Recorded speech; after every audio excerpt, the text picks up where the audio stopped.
आज मैं आप लोगों को कुछ फार्मूला है बताएंगे कक्षा 8 के गणित विषय के। देखिए ये है योग का तत्समक अवयव क्या होता है।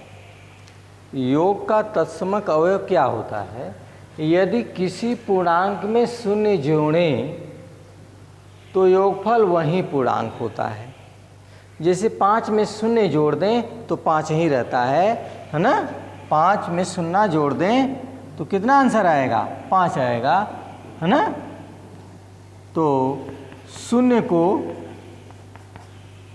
को योग का तत्समक अवयव कहते हैं।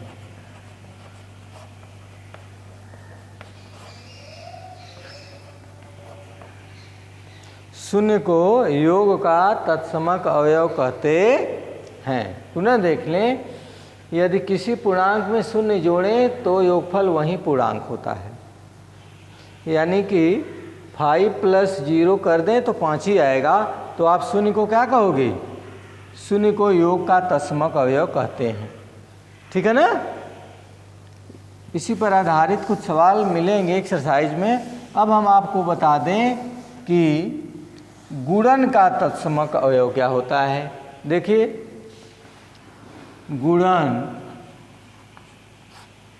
गुणन का तत्समक अवयव यदि किसी पूर्णांक में 1 से गुणा करें, यदि किसी पूर्णांक में 1 से गुणा करें तो गुणनफल वही पूर्णांक होता है।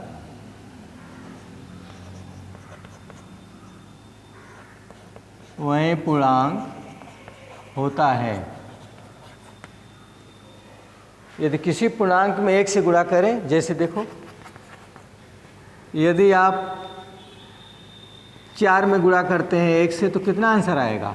4 आएगा, है ना। तो 1 को क्या कहते हैं हम? गुणन का तत्समक अवयव, तत्समक अवयव कहते हैं।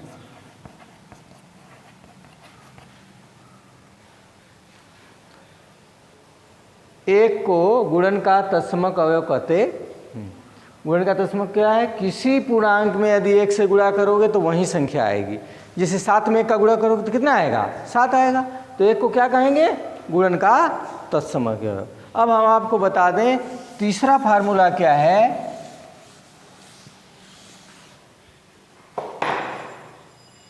योगात्मक प्रतिलोम। योगात्मक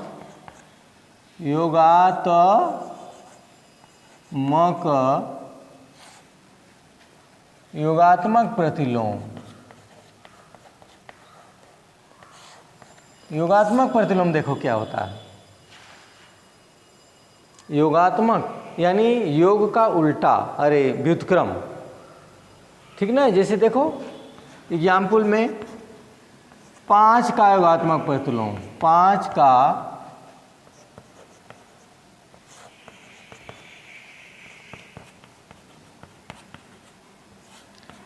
का योगात्मक प्रतिलोम -5।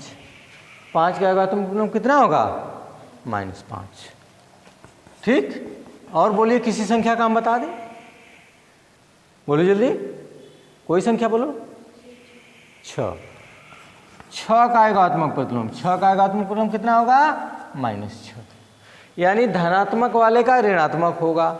और यदि कहता है कोई कि ऋण 2 का योगात्मक प्रतिलोम, ऋण 2 का योगात्मक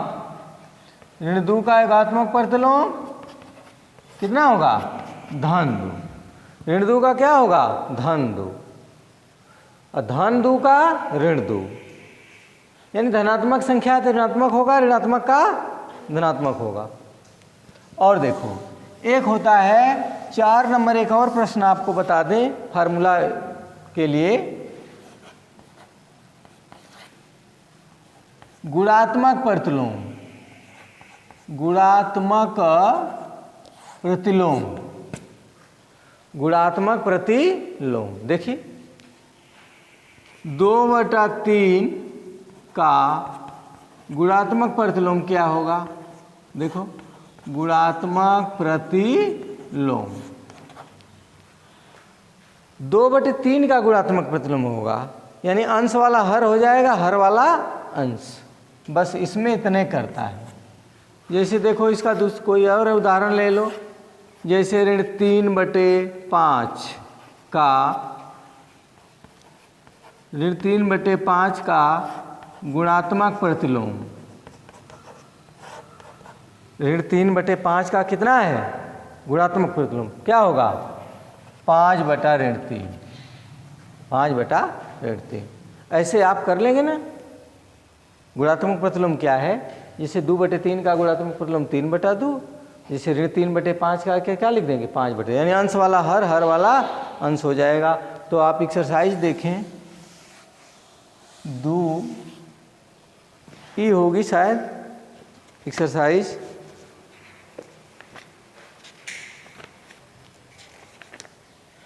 देखिए यहाँ देखो एक्सरसाइज 1F है, अच्छा 8 का है ना। देखो इसमें है, पहला सवाल है कि पहला का पहला है ऋण 6/7 प्लस 6/7 परिमेय, परिमेय संख्या नहीं है। इसको आपको चेक करके बताना है सत्य असत्य, कि ऋण 6/7 प्लस 6/7, यहाँ देखो ऋण 6/7 धन 6/7 परिमेय संख्या नहीं है। हमको बताना है इसमें से कि ये सत्य है कि असत्य है, यही बताना है। देखो ये सत्य है कि असत्य है, ठीक है। तो यहाँ इसका सलूशन निकालिए, ऋण 6/7 धन 6/7, हल करो इसको, लघुत्तम 7 होगा, है 7 से 7 खत्म, ऋण 6, 7 से 7 खत्म 6। देखो ऋण 6 धन 6 में से 6 गया, 0/7, 0 में 7 की भाग देंगे कितना आएगा? 0। जो परिमेय है, 0 कैसी संख्या है? जो परिमेय संख्या है, जो क्या है? यही क्या कह रहा है कि परिमेय नहीं है। अतः यहाँ लिखोगे, अतः दिया गया कथन, क्या लिखोगे? दिया गया कथन क्या है? असत्य है। अतः दिया गया कथन क्या है? असत्य है। कह रहा है कि ऋण 6/7 धन 6/7 परिमेय संख्या नहीं है। वो कह रहा परिमेय संख्या नहीं है। हल करो इसको, हल करने पर 0 आ गया। 0 कैसी संख्या है? परिमेय संख्या है, जो परिमेय संख्या है। अतः दिया गया कथन क्या है? गलत कह रहा है, ठीक ना। इसमें का आप दूसरा देख लो,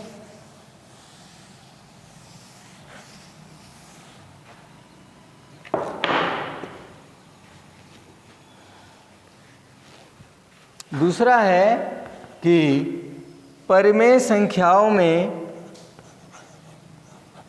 परिमेय संख्याओं में,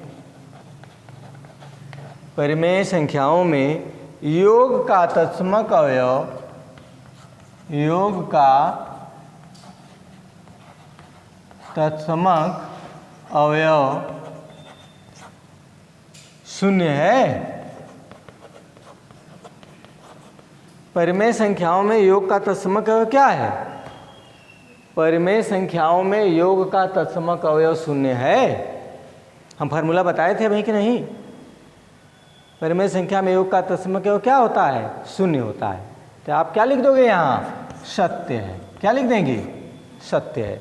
इसी तरह तीसरा प्रश्न है कि परिमेय संख्या 0 का योगात्मक प्रतिलोम नहीं होता है। सही बात है, कह रहा है। चौथा है किसी ऋणात्मक परिमेय संख्या का योगात्मक प्रतिलोम धनात्मक होता है। सही बात है, इसको आप अपने से कर लेंगे। हम दूसरे का पहला से बता रहे हैं और सब भरने वाला भर लेंगे।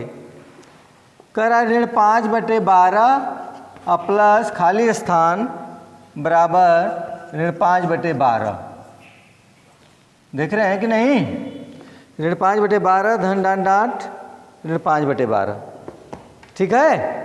देखो यहाँ खाली स्थान भरना है आपको, तो मान लीजिए कि खाली स्थान में क्या रहेगा, x मान लीजिए। क्या मानोगे? खाली स्थान में आप x मान लो यहाँ। तो ऋण 5/12 धन x बराबर ऋण 5/12। पक्षांतर कर दीजिए। क्या करेंगे? पक्षांतर करने पर x को यहीं रोक दें। ये क्या है? ऋण 5/12। ऋण 5/12 है, जब बराबर के दाहिने जाएगा तो क्या हो जाएगा? धन 5/12। देखिए एक संख्या ऋणात्मक है, एक धनात्मक है। यहाँ देखो ऋण 5/12 धन 5/12, ये कट जाएगा तो आंसर कितना आएगा? 0 आएगा। अर्थात खाली स्थान में हम क्या भरेंगे? 0 भरेंगे। कितना भरेंगे? 0 भरेंगे। कोई दिक्कत इसमें? कर लेंगे। देखो अगला प्रश्न क्या है? अगला प्रश्न है दूसरे का दूसरा ऋण 4/5